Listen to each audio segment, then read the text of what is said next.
Suporte para arcos plantares, né? Então, acho que entrando um pouco na parte clínica. Felipe, então, qual é o melhor suporte ou o suporte mais adequado para a minha pisada, para o ajuste da minha pisada, para gerar estabilidade, para me dar conforto? Por quê? Porque a gente viu que, durante o movimento, o arco plantar, então, ele cumpre uma função essencial, né, de amortecimento e de propulsão, tá, junto com a musculatura. Ele gera uma função também de dar estabilidade, só que, ao mesmo tempo, se a gente não cuida desse arco plantar e se esse arco plantar, né, ele não trabalha de forma harmônica, tá, aqui, o que a gente pode ter? A gente pode desenvolver o que a gente chama de fascite plantar, tá? Que é uma lesão não tão rara, assim. Muitas pessoas evoluem com fascite plantar por falha de pisada ou por falha de biomecânica do pé. Primeira coisa que a gente tem que entender, o que é a fáscia? Então, quando a gente fala de fascite, a gente tem que entender o que significa a fáscia plantar, o que é a fáscia, qual é a função da fáscia. Aqui no pé, a gente tem várias fáscias diferentes, fáscias superficiais, fáscias intermediárias, fáscias profundas. A gente tem que entender que toda vez que eu estou falando de fáscia, eu estou falando de um tecido conjuntivo que ele está conectando todos os músculos do corpo, né? Então, ele é um tecido contínuo. Só que, ao mesmo tempo, ele está separando ventres musculares, ele está separando músculo de tendão. Então, a grande função das fáscias é da organização e permitir movimento entre essas estruturas. Então, por exemplo, se eu tenho ligamento, se eu tenho músculo gastrocnêmio, meu músculo gastrocnêmio tem 2 ventres, gastrocnêmio lateral, gastrocnêmio medial, ele ainda tem o solear, todos eles contraem ao mesmo tempo. Só que a contração do gastrocnêmio lateral, do gastrocnêmio medial, do solear, não são necessariamente síncronas, não são necessariamente harmônicas. Por quê? Porque vai depender da função do recrutamento de cada um deles. Então, um vai trabalhar mais com o joelho flexionado, o outro vai trabalhar mais com o joelho estendido. Felipe, se eu quero trabalhar mais o gastrocnêmio, eu trabalho mais com o joelho estendido. Se eu quero trabalhar mais o solear, eu trabalho mais com o joelho flexionado. Por quê? Porque a gente tem o que a gente chama, então, de insuficiência muscular ativa, né? Como o gastrocnêmio é um músculo biarticular, quando eu trabalho com o joelho flexionado, eu gero uma insuficiência muscular ativa nesse gastrocnêmio, recrutando mais fibras, então, do solear. Então, quando a gente está pedalando, por exemplo, eu trabalho muito mais o solear. Quando eu estou correndo, eu trabalho muito o gastrocnêmio. Então, a gente está trabalhando mais um músculo ou mais outro músculo. Qual é a função da fáscia? Permitir o deslizamento entre esses músculos.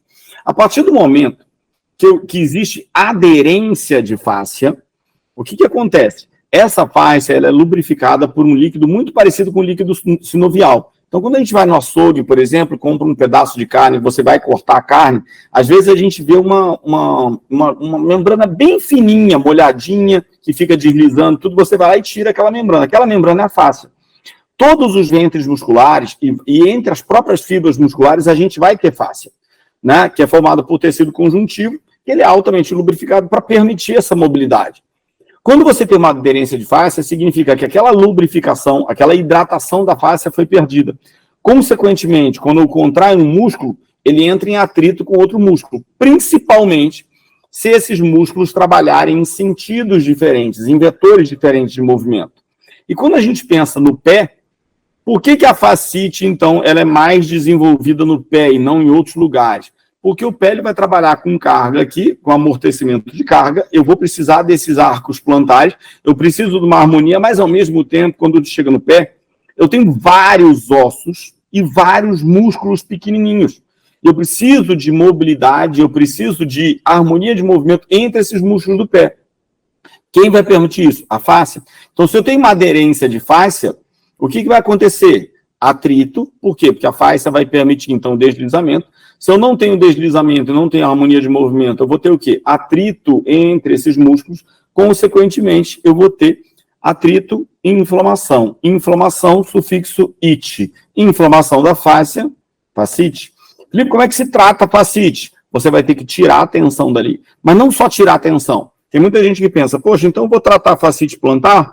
Para tratar a fascite plantar, basta colocar, então, uma palmilha. Basta corrigir Mais ou menos. Você minimiza o problema. Por quê? Porque quando você está corrigindo a pisada, eu estou tirando a sobrecarga dos arcos plantares, né? E, consequentemente, se eu estou gerando uma maior harmonia biomecânica na pisada, eu vou, consequentemente, diminuir essa sintomatologia. Porém, se o paciente já evoluiu para uma fascite, significa que ele perdeu essa mobilidade de face, ele perdeu essa harmonia de face. Então, ele vai ter que tratar, principalmente com uma técnica que a gente chama de técnica de manipulação miofacial, que algumas pessoas trabalham com técnicas e chamavam antigamente de técnica de liberação miofacial. Felipe, eu já vi vídeo de liberação miofacial. Aqui no canal tem vídeo de liberação miofacial, a gente coloca lá, liberação miofacial, manipulação miofacial, é a mesma coisa, muda só a terminologia, tá? Qual a diferença de liberar para manipular? Porque, na verdade, quando a gente faz a técnica, a gente está manipulando a face, com o objetivo de liberar a face. Liberar a face no seguinte sentido, permitir que a face cumpra a sua função sem nenhuma restrição. Então, quando a gente faz esse tipo de trabalho, eu não faço o trabalho direto no meio da face. Eu faço o trabalho sempre nas extremidades, porque a face acompanha o músculo. Então, eu tenho que ir lá num ponto de inserção muscular, no outro ponto de inserção muscular, depois ir descolando. Músculo de músculo, ventre de ventre, músculo do outro músculo, e assim vai. Né? E gerando, então, uma maior harmonia. Depois a gente testa, depois a gente alonga o músculo, porque a face não trabalha sozinha, ela trabalha com o músculo. Depois você trabalha o músculo.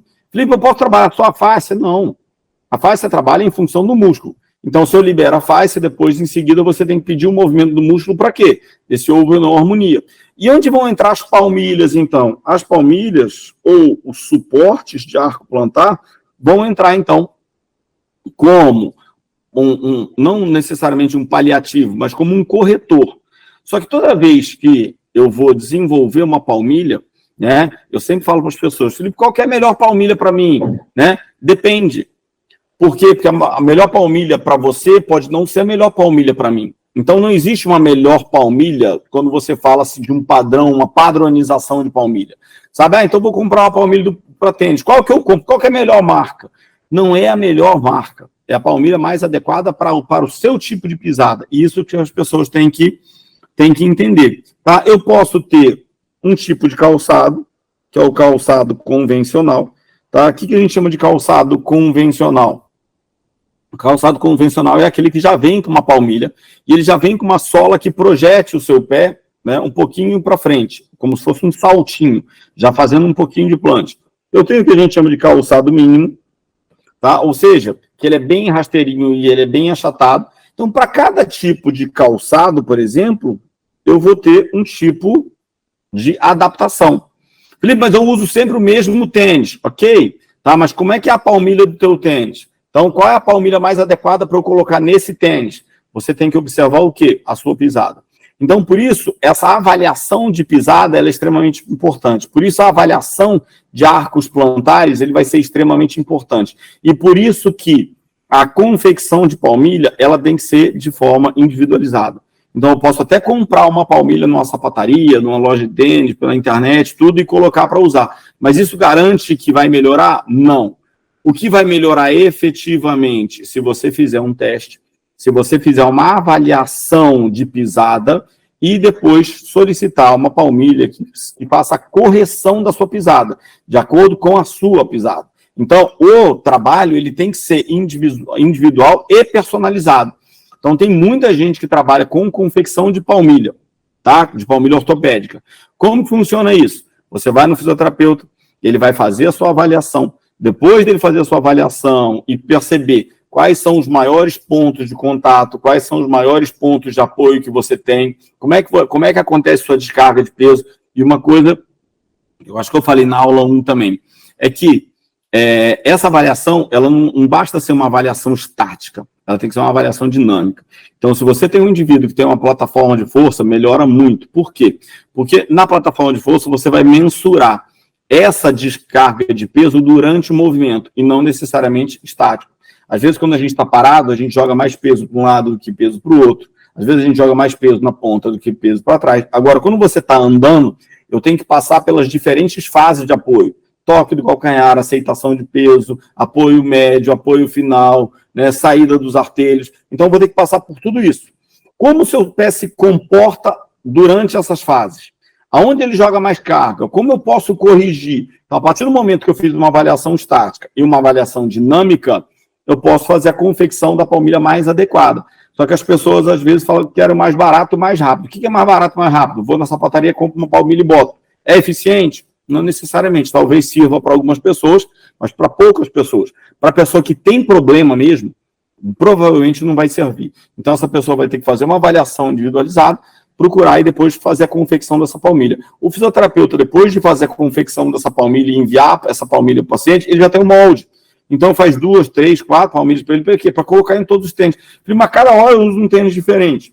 Se cada hora você usa um tênis diferente, então, tá? O que eu vou precisar fazer? Eu vou precisar fazer algumas palmilhas diferentes para você não precisar ficar tirando palmilha de um lado e do outro, mas você já tem o molde. O que é caro?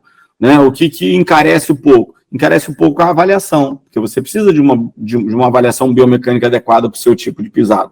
Tá? Diferente do que se pensava anteriormente, tá? Aqui a gente tem ponto A, ponto B e ponto C. O ponto C está representando, então, a base do calcâneo. O ponto A, cabeça do primeiro. O ponto B, cabeça do quinto metatarso.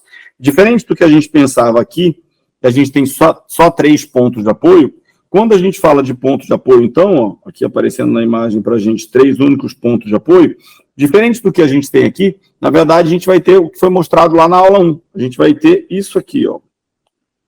Tá? A gente vai ter uma carga aqui e a gente vai ter um arco assim, ó, que ele vai fazer isso aqui. Toda vez que a gente pisa posteriormente, depois a gente faz uma transferência lateral, depois volta para medial. Então, esse pé balança o tempo todo. Então, esse pé não é achatado a ponto de você pisar e os 3 pontos tocarem ao mesmo tempo.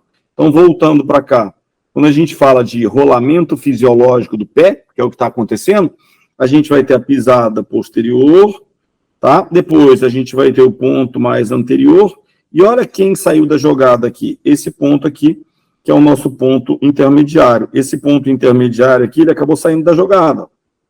Esse ponto aqui. Por quê? Porque, na verdade, a linha vai cruzando aqui, ó. Ela cruza de lateral para medial durante a pisada. Durante que fase da pisada? Durante a fase de apoio médio. Então, durante essa fase de apoio médio aqui, ó, tá? Aceitação de peso, tá? E apoio médio, ele vai invertendo e vai cruzando, então, dissipando as forças de lateral para medial, jogando, então, eu preparando para a fase de saída dos artelhos, que vai ser a última fase. Quando chega lá na fase de saída dos artelhos, o que eu tenho? Eu tenho o meu flexor longo do hálux, então, trabalhando, gerando estabilidade para a articulação do tornozelo, mas, ao mesmo tempo, fazendo flexão do hálux, então, dando estabilidade na pisada e fazendo movimento de garra. É ele que vai segurar. Ele vai fazer um movimento de garra e vai ser ele que vai estar segurando, então, esse pé no chão, dando estabilidade para o pé no chão. Então, por isso que o hálux, quando a gente fala do hálux, então, ele é extremamente importante durante todas as fases aí.